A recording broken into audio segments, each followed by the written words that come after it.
Y Sunday இவ்வளோ traffic?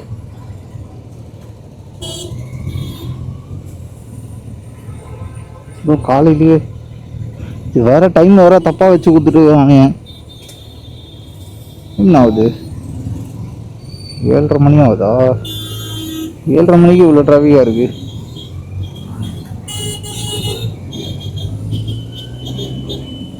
என்னடா signal போட்டுக்குது, போயினே இருக்கேன்.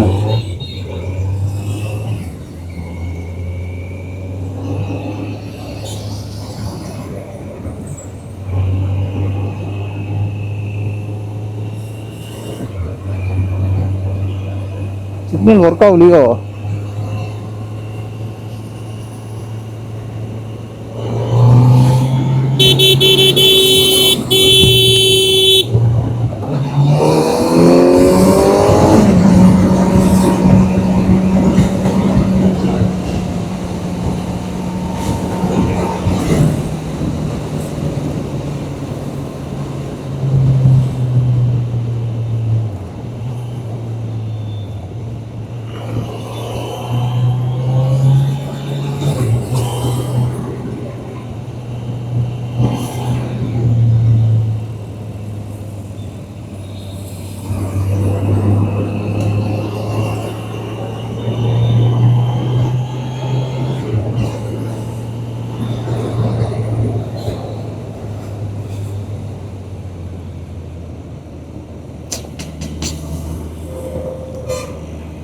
நான் அந்த கீ வீடியோ வந்து எப்போவோ போட்டேன், வீடியோவில் போட்டேன்.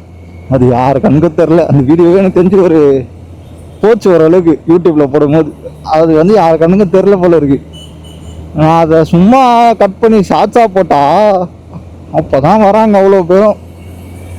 இந்த அவ்வளோ பேரா போய் சொல்லி வச்சுக்கிறானுங்க கீ வந்து 1,00,000 1,50,000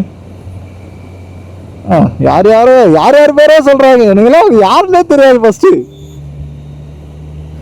யாருன்னு தெரிஞ்சா கூட பரவாயில்ல. எனக்கு தெரிஞ்சுட்டு அந்த இவரை மட்டும் தான் தெரியும், அந்த டிடிஎஃப் அவரை மட்டும் தான் தெரியும். மற்ற யாருமே எனக்கு தெரியாது. யார் பேரோ சொல்றீங்க, அவ்வளோ பேரா போய் பேசி வச்சுக்கிறானுங்க. அதை போய் சொல்றதுனால என்ன இருக்குதுன்னு தெரில. இப்போ இந்த வண்டி நான் வச்சிருக்கிறேன். இந்த வண்டி கீ வந்து எனக்கு காணாம போகுது. அப்போ எனக்கு கம்மியாக கச்சா தானே எனக்கு அது ஓகே. ஏன் பெருமைக்கு வந்து சொல்லின்னு தெரில அந்த மாதிரி.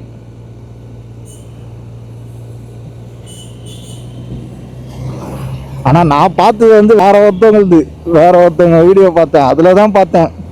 பக்குன்னு ஆயிடுச்சு. என்னடா வாய்க்கு போசாம போய் பேசுறீங்க. அந்த இந்த படத்துல வருமே சொல்றானுங்க, வயிறு எரியுதுன்றான், கண்ணில் தெரியுதுன்றான், அந்த மாதிரி போய் பேசுறாங்க.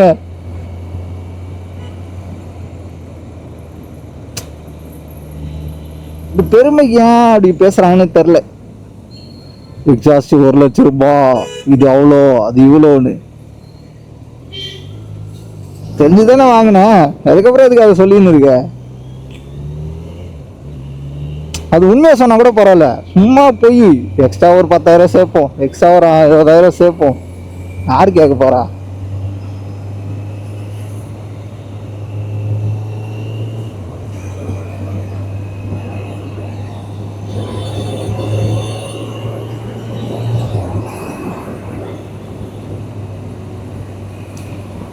எனக்கு தெரிஞ்சு இது வந்து கீ வந்து வெளியே வந்து செய்ய முடியாதுன்னு நினைக்கிறேன். ஏன்னா வந்து இதில் கீ வந்து டிடெக்ட் பண்ணிக்கினே இருக்கும். நம்ம வண்டி ஆஃப் பண்ணால் கூட கீ டிடெக்ட் பண்ணிக்கினே இருக்கும். இந்த ரெட் லைட் எரிஞ்சுக்கினே இருக்கும். வண்டி ஆஃப் பண்ணும்போது காட்டுறேன், அது 24 hours எரிஞ்சுக்கினே டிடெக்ட் பண்ணிக்கினே இருக்கும். ஸோ அதனால் இது வந்து எனக்கு டூப்ளிகேட் பண்ண முடியுமான்னு தெரியல. நம்ம ஷோரூம்லேயோ இல்லை சர்வீஸ் சென்டர்லையோ அங்கே பண்ண முடியும். நம்ம வெளியே கொடுத்து பண்ண முடியுமான்னு எனக்கு தெரில. ஆனால் ஒருத்தர் பண்ணுவேன்னு சொன்னார் என்கிட்ட, இன்ஸ்டாகிராமில் சொன்னார் நானே பண்ணுவேன் அப்படின்னு. அது எந்த அளவுக்கு பண்ண முடியும் அப்படின்றது எனக்கு தெரில. ஏன்னா சென்சார் இருக்குது. அது வந்து எந்த அளவுக்கு வந்து அவர் சொல்கிறது முடியும்னு எனக்கு தெரில.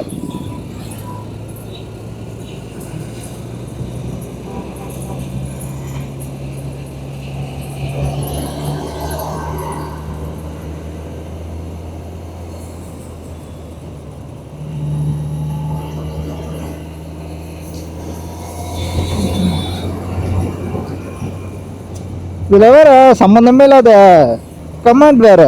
ஒரு வீடியோ ஒன்று ஷார்ட்ஸ் ஒன்று போட்டேன், அதில் வேற கமெண்ட் வேற, கஷ்டப்படுற அப்புறம் எதுக்கு இந்த வண்டி வேற வச்சிருக்க, அதே நியாயமாறங்கா. வேற ஏன் கஷ்டப்பட்ட வண்டி வாங்கக்கூடாதா, ஆசைப்படுற வண்டி வாங்கக்கூடாதா? நான் ஆசைப்பட்ட வண்டியை நான் சேர்த்து வச்சு அது பண்ணி இது பண்ணி நான் வாங்கினேன். நான் வண்டி வேலை கஷ்டப்படுறேன்லாம் சொல்லவே இல்லையே. நான் எப்படி ஆசைப்படணும், எப்படி நம்ம வந்து இம்ப்ரூவ்மெண்ட் பண்ணோம், க்ரோ பண்ணோம்னு சொல்லிட்டு நான் ஒரு வீடியோலேயே சொல்லியிருப்பேன். அதுதான் நம்மளை வேலை செய்ய வைக்கும் அப்படின்னு. எப்படி நம்ம ஆசை தான் நம்மளை க்ரோ பண்ண வைக்கும் நம்மளை அப்படின்னு நான் சொல்லியிருப்பேன். நிறைய சம்பாதிக்க வைக்கும், நிறைய ஐடியாஸ் வர வைக்கும். ஏன்னா ஒரு விஷயம் மேலே நீ டிமாண்ட் வச்சாதான் அது எப்படி வாங்கணும் அப்படின்ற ஒரு ஐடியாவிலையாச்சு உனக்கு என்ன பண்ணணும் ஏது பண்ணணும்னு சொல்லிட்டு நீ முன்னாடி போக பார்ப்ப. நீ இருக்கிறது போதும்னு உட்காந்தினா அவ்வளோதான், இருக்கிறது போதும்னு முடிஞ்சிடும். வயசு நிற்காது, போயிடும் வயசு பாட்டுன்னு முடிஞ்சிடும் கதை. அதை நான் ஒரு வீடியோவில் சொல்லியிருப்பேன். அதெல்லாம் எதுவுமே தெரியாம அப்படியே கேட்க வேண்டியது. நியாயமாறங்கா இது? இதில் வேற ஒருத்தர் வராரு, அசிங்கமாக பேசுகிறாரு. நான் இவருக்கு மட்டும் தான் அசிங்கமாக பேச தெரியும் அப்படின்ற மாதிரி பேசுகிறாரு. சரி பெரிய பையன் ஆகிட்டோம், அதெல்லாம் வேணாம் அப்படின்னு சொல்லிட்டு எல்லாத்தையும் இது பண்ணிட்டு நம்ம பாட்டு நம்ம வேலையை பார்த்துன்னு இருந்தா அசிங்கமாக பேசுகிறாரு. எனக்கு சிரிப்பு தான் வந்தது. அசிங்கமாக பேசினா என்ன, அது என்ன அளவுக்கு அவங்கள சந்தோஷப்பட்டன்னு தெரில. நீ நேரில் போய் ஒருத்தனை அசிங்கமாக திட்ட முடியுமா? நீ யாருன்னே எனக்கு தெரியாது, நீ திரும்ப நான் ஃபாலோ பண்ணிருந்தாலும் பரவாயில்ல, நீ என்னை வீடியோவில் ரெகுலராக பார்க்குற அப்படின்னா கூட பரவாயில்ல. யாருன்னே தெரியாது, சும்மா கிராஸ் பண்ணி போனேன், அசிங்கமாக பேசுகிறேன், திரும்ப நான் பேசுறதுக்கு எவ்வளோ நேரம் ஆகும்? அதெல்லாம் வேலைக்கு ஆகாது. ஒருத்தனை பார்த்து ஒருத்த கற்றுக்கிறது தான் எல்லாமே.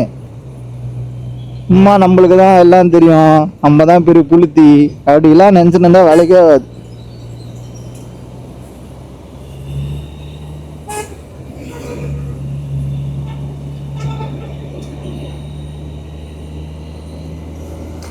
அவன் அசிங்கமாக பேசும்போதே தெரிஞ்சிச்சு அவனோட இது என்னன்னு.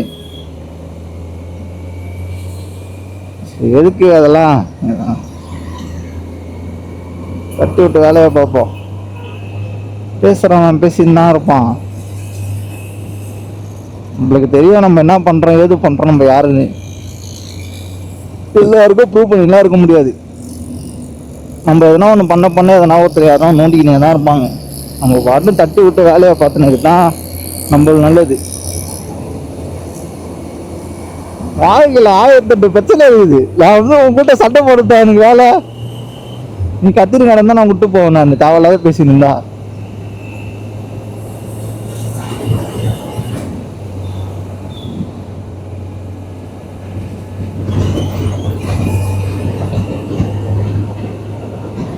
வண்டி வச்சுக்கிறது தான் கண்ணுக்கு தெரிந்து போல இருக்குது. 1008 பிரச்சனை இருக்குது எனக்கு. அதெல்லாமா சொல்லி நிற்க முடியும் உங்கள்கிட்ட வீடியோவில். அது ஒரு மாதிரி ஆகிடாது.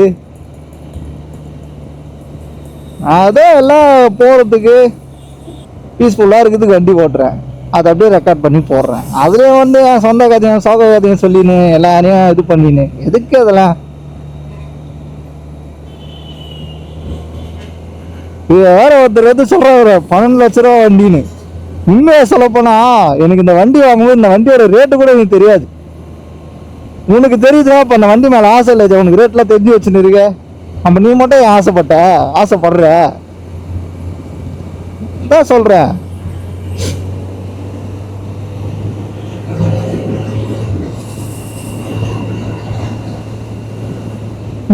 உண்மையா எனக்கே தெரியாது. நான் வண்டி பார்த்துட்டு வரலாம் வாடா அப்படின்னு சொல்லிட்டு கூப்பிட்டு போய் ஷோரூமில் கேட்கும் போது தான் ரேட்டே எனக்கு அப்போதான் தெரியுமே.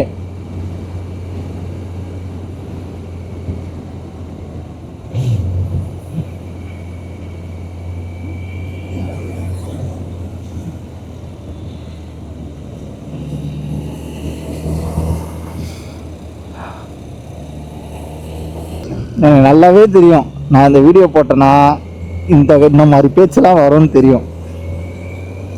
அந்த ரீல் அவ்வளோ போச்சு, யாருக்குமே அது தோணாது. எனக்கு தெரியாதையா போட்டிருப்பேன், தெரிஞ்சுதான் போட்டிருப்பேன். ஆனால் எனக்கு தெரியும்ல நான் எப்படி வந்தேன், நான் எப்படி இதை வாங்கினேன், நான் என்ன பண்ணேன், ஏது பண்ணேன் எனக்கு தெரியும்ல. அப்புறம் இப்படி கேட்பட்டுருக்க நான் என்ன அதெல்லாம் பண்ணாமல் போடாமல் இருக்க முடியும், வாங்காமல் இருக்க முடியும்?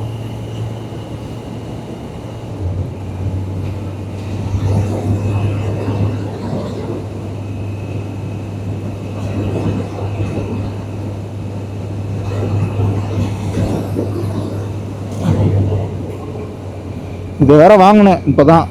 எப்படி பயங்கரமா இருக்கா? ஆர்டர் பண்ணி 4 மாசம் கழிச்சு வந்தது இது. எப்போதையும் ஆர்டர் பண்ணேன், வால்பாறைக்கு போகிறதுக்கு முன்னாடி ஆர்டர் பண்ணேன். ஆமாம், டிசம்பரில் ஆர்டர் பண்ணேன்னு நினைக்கிறேன். டிசம்பரில் ஆர்டர் பண்ணி போன மாதம் தான் வந்ததுன்னு நினைக்கிறேன். போன மாதம் லாஸ்ட்டில் வந்ததுன்னு நினைக்கிறேன். ஆமாம், டிசம்பரில் ஆர்டர் பண்ணி போன மாதம் லாஸ்ட்டில் தான் வந்துச்சு. அமேசானில் பார்த்தா பகிரங்கமான ரேட்டு போட்டு வச்சுக்கிறான். உழவு போட்டு தானே 3800 உழவு போட்டிருக்கான். இதை வந்து 3800 போட்டிருக்கான்.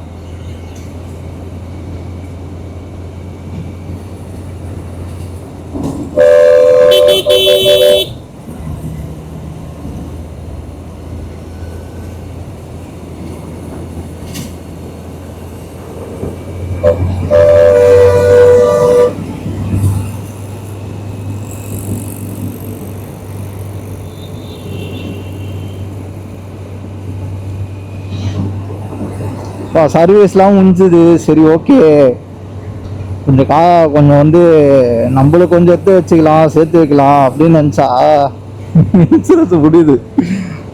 திடீர்னு யாரோ பேசியிருந்தாங்க பக்கத்தில் இன்சூரன்ஸை பற்றி. திடீர்னு நம்மளது எப்போ முடியுது, நம்மளுக்கு 4 வருஷம் சொன்னாங்களே அப்படின்னு நினச்சிருந்தேன். சரி, சும்மா செக் பண்ணுவோம் அப்படின்னு சொல்லி செக் பண்ணா தேர்ட் பார்ட்டி தான் 4 வருஷம். ஓன் டேமேஜ் வந்து வருஷம் கட்டணுமா. ஓன் டேமேஜ் எவ்வளோ 19,000 என்ன ஆகுமா, 18,000 19,000 900 வருது. நேரத்துக்கு உள்ள வந்துருப்பாரு, வரும் வர பார்க்கல சரியா. ஓல்டு மாடல் மாதிரி தெரியுது.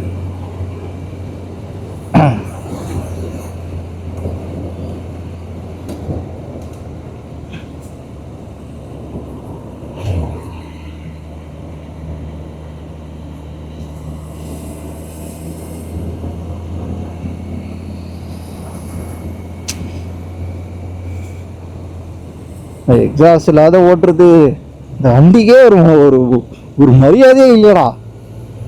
இங்க போட்டாலே போட்டு எழுதி போட்டுறாங்களே கேஸ. இப்படி எதிர்மை நிறுத்தினாலே அவர் கீழே போயிட்டாரு. நீ இப்படி அப்படின்ட்டு போட்டோ எடுத்து காட்டு, இதை காட்டு, அதை காட்டுன்றாங்க கூகுள்ல இருந்து. ஏதாவது எக்ஸாஸ்ட்லாம் போட்டா அவ்வளோதான் உங்களுக்கு பில்லா போடணும்னு நினைக்கிறேன். ஆனால் சென்னையில் தான் மோஸ்ட்டாக ஊர்பட்ட பிரச்சனையே. சென்னையை விட்டு தாண்டினாலாம் அப்படிலாம் கிடையாது, எல்லாம் போட்டுன்னு தான் சுற்றுறாங்க. ஒருத்தர் வர நான் கலாச்சிட்டு போகிறாரு வேறு கமெண்டில் வந்து, என்ன ப்ரோ சென்னையா அப்படின்னு.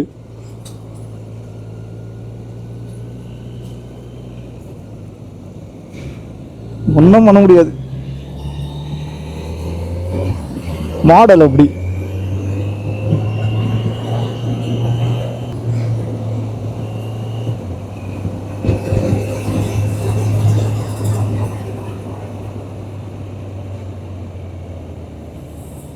கொஞ்சம் கொஞ்சமாக வெயில் வருது போல இருக்கே. இப்போ இந்த பிரிட்ஜ் இருக்குல்ல, இந்த பிரிட்ஜு மேலே ஏறி இறங்கும் லெஃப்ட் சைட்லேயே நின்று இருப்பாங்க. யாருன்னா அந்த சைடு வர வந்தால் ஏறி மாட்டிக்காதீங்க, கீழே போயிடுவேன். எல்லாமே வச்சிருந்தாலுமே பயப்பட வேண்டியதாக இருக்குதுப்பா இவங்களுக்கெல்லாம்.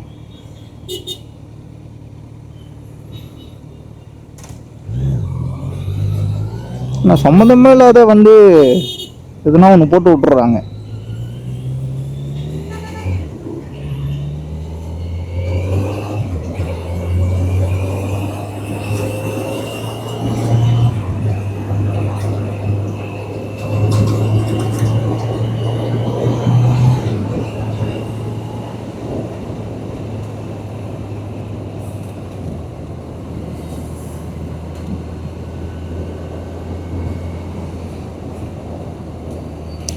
எனக்கு என்னவோ இந்த வாட்டி சர்வீஸ் பண்ணவங்க வந்து சரியாக பண்ணலையோ, அப்படியே ஒரு மாதிரி லத்தாஜிக்காக பண்ண மாதிரி இருக்குது. ஒரு மாதிரி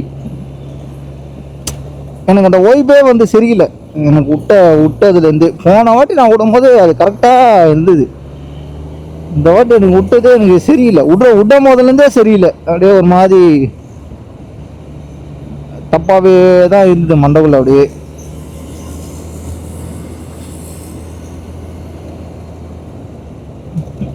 ஏன்னா அந்த வண்டி விடும்போதுல 4 டின்னு ஆயில் நினைக்கிறேன். 4 டின்னு அந்த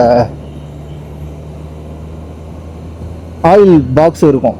அதில் வந்து லாஸ்ட் ஆயிலில் வந்து ஒரு கால்வாசி வந்து மிச்சம் இருக்கும். அது வந்து நம்மளுக்கு குத்துருவாங்க, நம்ம கிட்ட தான் குத்துருவாங்க. எனக்கு இந்த வாட்டி எனக்கு ஞாபகமே இல்லை. நானும் வீட்டுக்கு வந்துட்டேன். எனக்கு அப்புறமா தான் தோணுது, ரொம்ப நாள் கழிச்சு தோணுது. ஒரு 2 வாரம் 3 வாரம் என் வண்டி எடுக்கலையா, அப்போ தான் தோணுது என்ன எனக்கு ஆயில் நம்மளுக்கு கொடுக்கவே இல்லை அப்படின்னு. இப்போ அது அந்த ஆயில் என்ன செம்ம ரேட். அந்த ஆயில் நான் வேற இந்த ஆயில் போட்டேன், வேற ப்ரீமியம் ஆயில் வேற போட்டேன். அது ஒரு 600 சிசிக்கு மேலே அது போட்டால் நல்லா இருக்கும் அப்படின்றதுனால தான் நான் அதை போட்டேன். அது ரேட் அதிகம் வேற. ஸோ இந்த மாதிரி ஒரு 4 டப்பா எடுத்து வச்சால ஒரு டப்பா கணக்கு வந்துடுமே. ஞாபகமே இல்லை எனக்கு. எனக்கு ஃபோன் பண்ணாங்க சர்வீஸ் சென்டர்லேருந்து, சர்வீஸ் எப்படி இருக்குது, அப்புறமா நான் ஃபீட்பேக் கொடுக்க சொன்னால் நான் சொன்னேன் அவங்ககிட்டயுமே, இல்லை இந்த மாதிரி எனக்கு பிரேக் பேட் ஆயிலும் வந்து டாப் அப் பண்ணாங்களா என்னன்னு தெரியல, இந்த மாதிரி எனக்கு கேட்டு சொல்லுங்க அப்படின்னாங்க. சர்வீஸ் இன்ஜினியர் வந்து நான் உங்களுக்கு கால் பண்ண சொல்கிறேன்னு சொன்னாங்க. அவ்வளோதான், பண்ணவே இல்லை. இருங்க அடுத்த வாட்டி பண்ணுங்க பார்த்துக்கிறேன் அப்படின்னு விட்டேன். சரி, இது ஒரு பிரச்சனையா? ஏன்னா போன வாட்டி வாங்கி வந்து ஆயிலே நான் அப்படியே தான் வச்சிருக்கேன் இன்னமும். அதனால கம்மனை விட்டாது. அப்படியே ஒரு மாதிரி கேர்லெஸ்ஸாக தான் இருந்தானுங்க இந்த வாட்டி நான் போகும்போது. ஏன்னா போன வாட்டி போகும்போது வேற ஒருத்தர் இருந்தார், அவர் கரெக்டாக பண்ணி கொடுத்தாரு. அவரு கிடையாது. அதே மாதிரி இது கொடுப்பாங்க, வண்டியோட கெப்பாசிட்டிலாம் எப்படி இருக்கு எல்லாமே அப்படின்னு சொல்லிட்டு அந்த ஒரு ஷீட்டு ஒன்று கொடுப்பாங்க. அதுவும் தரல. ஏன்னா எல்லாம் நாங்கள் தரமாட்டோமேன்றாங்க. அதான் அதெல்லாம் இல்லையே, போன வாட்டி கூட நான் வாங்கிட்டு போனேன், நீங்கள் கேட்டுருப்பீங்க. இல்லை நான்லாம் கேட்கல. இங்கே இருந்த ஒரு சீனியர் தான் கொடுத்தாரு. அவரே தான் எக்ஸ்பிளைன் பண்ணார். அவர் தான் எக்ஸ்பிளைனும் பண்ணல, எதுவும் பண்ணல, எதுவுமே சொல்ல. வண்டி மட்டும் எடுத்துகிட்டு வந்து நிறுத்திட்டு அப்படியே கம்மு. நானே ஏதோ ஒரு மைண்டில் இருந்தேன், அதனால கம்முன்னு நான் மட்டும் வண்டி எடுத்துன்னு வந்துட்டேன். நான் ஃப்ரெஷ்ஷாக இருந்து தான் நானே கேட்டிருப்பேன்.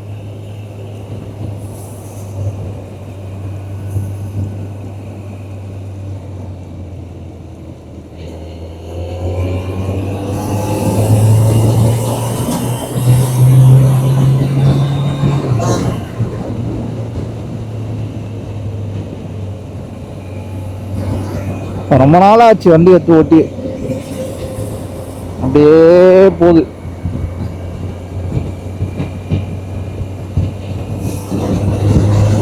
ஆனால் உண்மையாகவே வண்டி வாங்கி மெயின்டைன் பண்ணுறதுக்கு பெரிய விஷயம்தான். வாங்குறவங்க பார்த்து வாங்குங்க, யோசிச்சு பார்த்து எல்லாத்துக்கும். ஏன்னா எந்த நேரத்தில் எப்படி வரணும்னே தெரியாது. நம்ம பாட்டில் கம்முன்னு இப்போ இன்னும் 2 மாதம் தான், 2 மாதம் இருக்குல்ல பார்த்துக்கலாம் அப்படின்னு நினைப்போம். 2 மாதம் கழிச்சு தாங்க சர்வீஸோட போகிறோம் அப்படின்னு. அந்த சர்வீஸோட போது பக்கத்துலேயே வந்து இன்சூரன்ஸ் முடியும், இல்லைன்னா எதனா பிரேக் பேடு போவோம், எதனா ஒன்று போவோம். அப்போ தான் வெறுப்பாகுமே.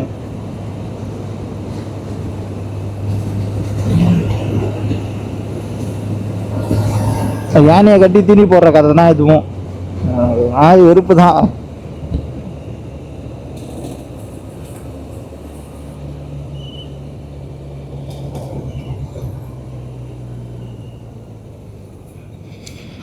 நம்ம ரெகுலராக யூஸ் பண்ணுற வண்டினா கூட நம்ம எடுத்துகிட்டு போவோம், வேலைக்கு போவோம், அங்கே போவோம், இங்கே போவோம், வருவோம், எதனா யூஸ் பண்ணுவோம், ரெகுலராக யூஸ் பண்ணிடுமே. இது எடுக்கிறதே ஒரு வேலையாக இருக்குது.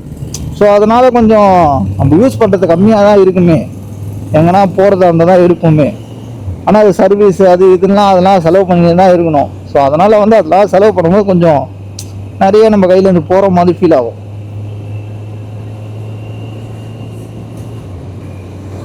இன்னும் ISCC வண்டிலாம் வாங்கினா அதுக்கும் இன்னும் எக்ஸ்ட்ரா போகும்.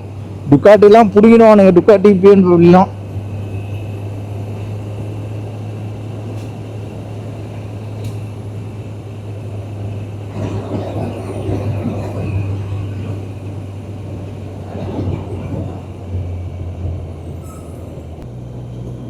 நம்ம பேசுறதே இல்லை, யோசி தான் பேச வேண்டியதாக இருக்குது. ஏன்னா எப்படி சொல்கிறது, நம்ம ஒருத்தர்கிட்ட பேசணும்னு வச்சுக்கோங்களேன். இப்போ நான் வந்து வேறு ஒருத்தர்கிட்ட பேசுகிறேன், அவரை வந்து நான் கேட்ச் பண்ணி அவர்கிட்ட எப்படி பேசணும் அப்படின்னு சொல்லிட்டு நான் பேசுவேன்.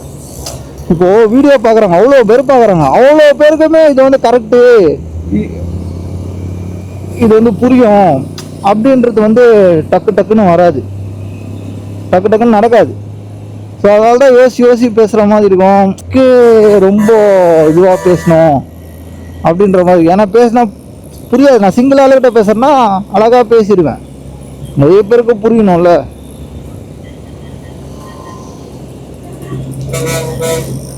இப்போ குறையுமே வந்து எப்படி சொல்லுவாங்கன்னா, சிங்கிள் ஆளாக தான் குறை சொல்லுவாங்க. சிங்கிள் ஆளுக்கும் ஒன்று எவ்வளோ தான் செலவு சரி பண்ணின்னு இருக்கீங்க. இந்த லெஃப்டில் போகணும், இல்லை ரைட்டில் போகணும், குறுக்கில் போயிட்டு இருக்கா போல. நான் ஆறுனா சின்னதா என் வண்டி நான் மேலே ஏற்ற ஓட்ட முடியும்.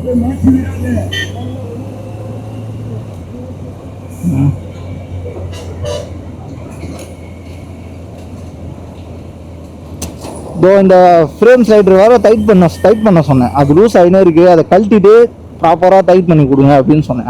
அதுவுமே பண்ணல. ஆனால் போட்டுருவானுங்க லேபர் சார்ஜுக்கு மட்டும் ரவுண்டாக போட்டு ரவுண்டாக வாங்கிடுவானுங்க எல்லாத்துக்கும் சேர்த்து.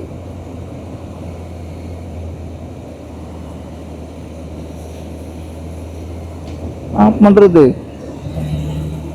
எல்லா இடத்துலையுமே சோம்பேறித்தனமாக வேலை செய்யறானுங்க, என்னென்ன இருக்கிறானுங்க.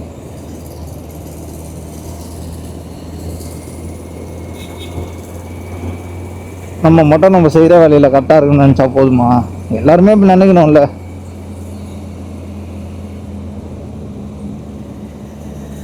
இப்போ மைக்கில் வந்து பைக்கு சவுண்டு கேட்கலன்னு சொல்கிறான். இப்போ நான் பைக்கு சவுண்டுக்கு வந்து இதை வந்து நான் மாற்றி வச்சேன்னு வச்சுக்கோங்களேன், காற்று வந்து அதிகமாக அடிக்கும், விண்ணாய்ஸ் அடிக்கும் பயங்கரமாக. இன்னொன்று என்னென்னா, மற்ற வண்டி சத்தமாக ஒரு மாதிரி நாய்ஸாக கேட்கும், ரொம்ப நேரம் பார்க்க முடியாது, தலைவலிக்கும், வெறுப்பாகும். அதனால தான் நான் நாய்ஸ் கேன்சலேஷனில் போட்டு வச்சுருக்கேன். நான் மைக்கு வாங்கினேன், ஒயர் மைக்கும் வாங்கினேன், அதெல்லாம் போட்டு செக் பண்ணலாமான்னு பார்த்தேன். எதுக்கு ஒயர் மைக்கை போட்டு பார்க்கலாம், இதே சரி பண்ணலாம் அப்படின்னு நினச்சேன். பைக் சவுண்டு கேட்கணுன்னா நம்ம பைக் சவுண்டு மட்டும் தான் கேட்குற மாதிரி வைக்கணும், நம்ம பேச முடியாது. அப்போ என்ன பண்ணோன்னா மைக்கை வந்து பின்னாடி பக்கம் வைக்கணும். ஒன்று பைக்கு கீழேயோ இல்லை வந்து உங்கள் பேக்குக்கு பின்னாடியோ வைக்கணும் மைக்கை. அப்போ தான் வந்து உங்களுக்கு பைக் சவுண்டு கேட்கும், இல்லைன்னா கேட்காது. வேணா பாருங்களேன், அப்படி இல்லைன்னா எதனா மைக் இருந்தால் கூட சொல்லுங்கள் பார்க்கலாம். மோஸ்ட்டாக யார் வீடியோ வேணால் பாருங்கள், பைக் சவுண்ட்னா பைக் சவுண்டு மட்டும் தான் கேட்கும், மொத்தமாக எல்லா சவுண்டுமே சேர்த்துலாம் கேட்காது. அப்படி கேட்குற வீடியோவில் வந்து எக்ஸாஸ்ட் போட்டிருப்பாங்க, புரியுதா? அதனால வந்து அவ்வளோ சவுண்டாக கேட்கும். அது அவ்வளோ சவுண்டாக கேட்குன்னா நம்ம நாய்ஸ் கேன்சலேஷன் போட்டு அந்த அளவு லைட்டாக தான் கேட்குது, அதனால அது ஓகேவா தெரியும். ஆனால் எக்ஸாஸ்டே போடலையே, அப்புறம் எப்படி கேட்கும் பைக் சவுண்டு? ஒரு அளவாக தான் கேட்கும்.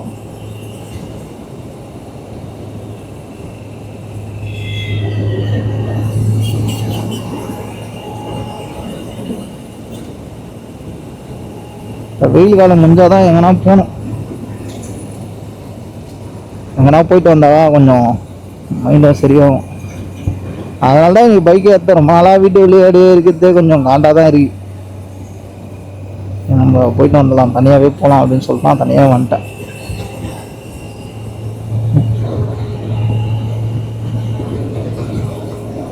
எக்ஸாஸ்டுக்கு இன்னொரு ஐடியா ஒன்று வச்சிருக்கிறேன், அதை தான் பண்ணலான்னு நினைக்கிறேன், பார்க்கலாம். கொஞ்சம் எல்லாம் சரியாகட்டும், நிலைமை ரொம்ப கவலைக்கிடமாக இருக்குது எனக்கு, நிலைமை கொஞ்சம் சரியாகட்டும், அதுக்கப்புறம் பண்ணுறேன். அதை